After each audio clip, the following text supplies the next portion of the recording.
Hello everyone, Radhe Radhe. আমার study ব্লগে তোমাদের সবাইকে জানাই স্বাগত। আজকে আমি পশ্চিমবঙ্গ গ্রাম পঞ্চায়েত রিক্রুটমেন্ট 2026 নিয়ে কথা বলবো তোমাদের সাথে। তোমরা অনেকেই ভাবছো যে সিলেবাস প্রচুর বড়, কোথা থেকে শুরু করবে। তাই আজকের এই ছোট্ট ভিডিওতে তোমাদের সাথে সমস্ত কিছু শেয়ার করব। আজকের এই 5 মিনিটের ভিডিওতে আমরা এমন একটা কমপ্লিট স্ট্র্যাটেজি নিয়ে কথা বলবো যা ফলো করলে তোমার প্রিপারেশান বাকিদের থেকে অন্তত 10 কদম এগিয়ে থাকবে। তাই একটা সেকেন্ডও স্কিপ না করে শেষ পর্যন্ত দেখতে থাকো। প্রথমেই আমাদের বুঝতে হবে পরীক্ষার সিলেবাস সম্বন্ধে। পঞ্চায়েতের বিভিন্ন পদ যেমন হচ্ছে পঞ্চায়েত কর্মী, সহায়ক, তারপর হচ্ছে সেক্রেটারি জন্য সিলেবাস সামান্য এদিক ওদিক হলেও মূল স্তম্ভ কিন্তু 4টে। পাটিগণিত, তারপর হচ্ছে ইংলিশ, আর হচ্ছে তারপর কারেন্ট অ্যাফেয়ার্স বা জিকে, আর লাস্টে রয়েছে আঞ্চলিক ভাষা। প্রথমে আমি পাটিগণিত সম্বন্ধে বলছি। তোমরা তো কম বেশি সবাই জানো, আর যারা এই লাইনে পড়াশোনা করছো তারা তো কোন পাটিগণিতের মধ্যে কোন কোন টপিকগুলো থাকে সেগুলো অবশ্যই জানো। যেমন লাভ, ক্ষতি, শতকরা, সময়কার্য, সরল সুদ, এগুলো হচ্ছে এর মেন টপিক। এখানে মূলত মাধ্যমিক স্তরেরই অঙ্ক থাকে। নেক্সট হচ্ছে ইংলিশের মধ্যে সিনোনিম, অ্যান্টোনিম, তারপর হচ্ছে ওয়ান ওয়ার্ড সাবস্টিটিউশন, তারপর হচ্ছে সঠিক প্রিপোজিশন, এগুলো থাকে। আর যারা ইংরাজি দেখলেই ভয় পায় তাদের বলি বেসিক গ্রামার স্ট্রং করলে এখানে কেল্লা ফতে। তারপরে হচ্ছে নেক্সট হচ্ছে জিকে অ্যান্ড কারেন্ট অ্যাফেয়ার্স সম্বন্ধে বলি। পশ্চিমবঙ্গ সরকারের বিভিন্ন স্কিম বা প্রকল্প যেমন লক্ষ্মীর ভাণ্ডার, সবুজ সাথী ইত্যাদি প্রকল্পের মতো সেগুলোকে বেশি করে দেখতে হবে। তারপর হচ্ছে ভারতের ভূগোল, ইতিহাস সম্বন্ধে প্রশ্ন তো আসবেই। তারপর হচ্ছে আঞ্চলিক ভাষা যেমন বাংলা, আমাদের বাংলা ব্যাকরণ, সাহিত্য থেকেও কিছু প্রশ্ন থাকে, সেইগুলোকে করতে হবে। সিলেবাস সম্বন্ধে তো জানা হলো, এবার আমি তোমাদের সাথে শেয়ার করব স্মার্ট স্টাডি প্ল্যান বা ডেলি রুটিন। এখন প্রশ্ন হলো কিভাবে পড়বে। দিনে 10-12 ঘন্টা পড়ার কোনো দরকার নেই। যদি তুমি দিনে মাত্র 3 ঘন্টা বা 5 ঘন্টা মন দিয়ে পড়ো সেটাই যথেষ্ট। এই 3 ঘন্টা, 4 ঘন্টা বা 5 ঘন্টা যাই বলো, এইটা হচ্ছে যাদেরকে যাদের জন্য বলছি, যারা হচ্ছে পড়াশোনার পাশাপাশি অন্য কোনো কাজ করে তাদের জন্য বললাম। তাদের জন্য 3 ঘন্টা 4 ঘন্টা পড়লে মন দিয়ে সেটাই যথেষ্ট। আর যারা শুধু শুধু এই লাইনে কম্পিটিটিভ লাইনে পড়ছে, সেইটা যে কোনো এক্সামের জন্য টার্গেট করে, তো তাদের ক্ষেত্রে বলবো বেশি করে একটু টাইম দেওয়ার জন্য, 9 ঘন্টা 10 ঘন্টা। তো যেন যতক্ষণই পড়ুক না কেন যেন মন দিয়ে সেই জিনিসটা ভালো করে পড়ে। আমি হচ্ছে আমার রুটিনটা তোমাদের সাথে শেয়ার করছি, 9 ঘন্টা। সব দিন হয় না, যেহেতু আমি ইউনিভার্সিটি যেতে হয়, আমার সব দিন 9 ঘন্টা হয় না। তো 9 ঘন্টা আমি টাইম টেবিলটা তোমাদের সাথে শেয়ার করছি। আর টাইম টেবিল বানানো হচ্ছে কেউ একটা করে দেবে সেটা দেখে করব এরকম করার থেকে নিজের মতো করে পড়লে একটা ভালো হয়। নিজে করলে নিজের টাইম অনুযায়ী কীভাবে কখন কোন কাজটা থাকে সেই টাইমটা অফ রেখে সেই টাইমে অন্য কিছু করা, এরকম একটা করে নিলে হয়।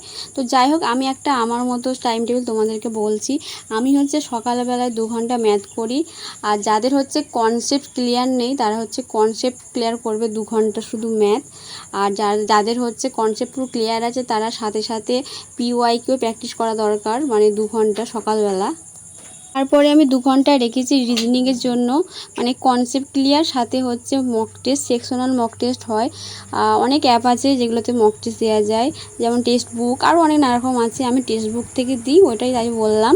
তো 2 ঘন্টা রিজনিংয়ের জন্য কনসেপ্ট ক্লিয়ার, সাথে হচ্ছে সেকশনাল মক টেস্ট, তাহলে 4 ঘন্টা হয়ে গেল। আর 3 ঘন্টা হচ্ছে জেনারেল স্টাডিজ বা জিকের মধ্যে ইতিহাস, ভূগোল তো আছে, এগুলো নিয়ে পড়তে হবে।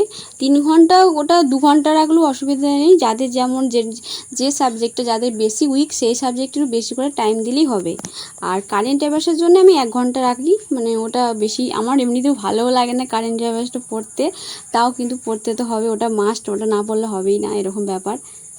8 ঘন্টা হয়ে গেল, 2 ঘন্টা ম্যাথ, 2 ঘন্টা রিজনিং, 3 ঘন্টা জিকে, আর 1 ঘন্টা হচ্ছে কারেন্ট অ্যাফেয়ার্স। আর হচ্ছে 1 ঘন্টা যে বাকি আছে ওটা হচ্ছে মক টেস্ট, সাথে হচ্ছে অ্যানালাইসিস। শুধু মক টেস্ট দিলে হবে না, মক টেস্টের পাশাপাশি অ্যানালাইজ করতে হবে, নাহলে কোথায় কি ভুল হলো, কোথায় কি মিস্টেক হয়েছে সেগুলো প্র্যাকটিস বা সেগুলো চেক করা, এগুলো না করলে মক টেস্ট দিয়ে লাভ নেই। ওটা মক টেস্ট দিলে ওগুলোকে অবশ্যই চেক করতে হবে, অ্যানালাইসিস করতে হবে। আমি কোনো দিন দিনে 2টো ফুল মক টেস্ট দিই, কোনো দিন একটা, যেদিন যেমন সময় হয়। তো যাদের বেশি কনসেপ্ট ক্লিয়ার তারা বেশি করে প্র্যাকটিস করো, তাদের ভালো হবে।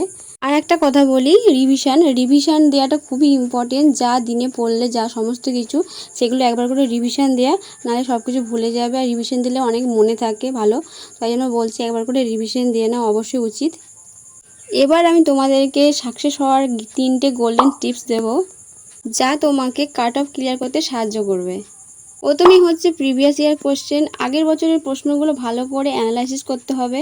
এতে বুঝতে পারবে কোথা থেকে কি কোশ্চেন বা কোন টপিক থেকে আগের বারে কোশ্চেন এসেছিল, বা হচ্ছে রিক্রুটমেন্ট বোর্ড কি বেশি প্রশ্ন মানে পছন্দ করে সেই হিসেবে পড়তে হবে। সেকেন্ড টিপস হলো নেগেটিভ মার্কিং এড়ানো। পরীক্ষায় আন্দাজে ঢিল মারে অনেকে, তো পরীক্ষায় নেগেটিভ মার্কিং বড় ভূমিকা নেয়। তো যতটুকু নিশ্চিত ততটুকুই উত্তর দেওয়াটা মানে ইম্পর্টেন্ট বলে মনে করি। তাই নেগেটিভ মার্কিং থেকে মানে যতটা দূরে থাকা যায় দূরে থাকতে হবে। আর 3 নম্বর টিপসটা হচ্ছে মক টেস্ট। নিয়মিত মক টেস্ট, সপ্তাহে অন্তত একটা বা দুটো ফুল মক টেস্ট অবশ্যই দিতে হবে। আমি সপ্তাহে বললাম, ওটা হচ্ছে দিনেও যদি একটা কি দুটো মক টেস্ট দেয় আরও ভালো। তো যার যেমন সুবিধা হবে বা সুযোগ হবে বা টাইম হবে সেই অনুযায়ী দেবে। আর সপ্তাহ দেওয়ার থেকে দিনে অন্তত একটা দেওয়া মানে খুবই ভালো। বেশি করে মক টেস্ট দিলে টাইম ম্যানেজমেন্টটাও ঠিকঠাক হয়ে যায়, আর কোথায় কি ভুল হচ্ছে সেটা অনেক ইমপ্রুভ হবে।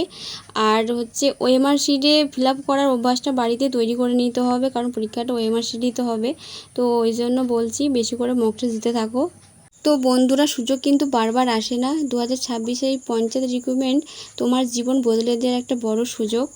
তো বেশি দেরি না করেই আজ থেকেই পড়া শুরু করে দাও। মনে রাখবে, পরিশ্রমের কোনো বিকল্প হয় না। আর প্রত্যেক দিন এরকম হেল্পফুল ভিডিও দেখতে চাইলে অবশ্যই চ্যানেলটা সাবস্ক্রাইব করে দিও। ভালো লাগলে লাইক, শেয়ার, কমেন্ট করে দিও। নেক্সট কোন টপিকে ভিডিও আনবো অবশ্যই কমেন্ট করে জানিও। ততক্ষণ পড়তে থাকো, এগিয়ে চলো। All the best. তো যাই হোক, দেখা হচ্ছে নেক্সট কোনো ভিডিওতে। তো ততক্ষণ তোমরা পড়তে থাকো, ভালো থাকো, সুস্থ থাকো। টাটা।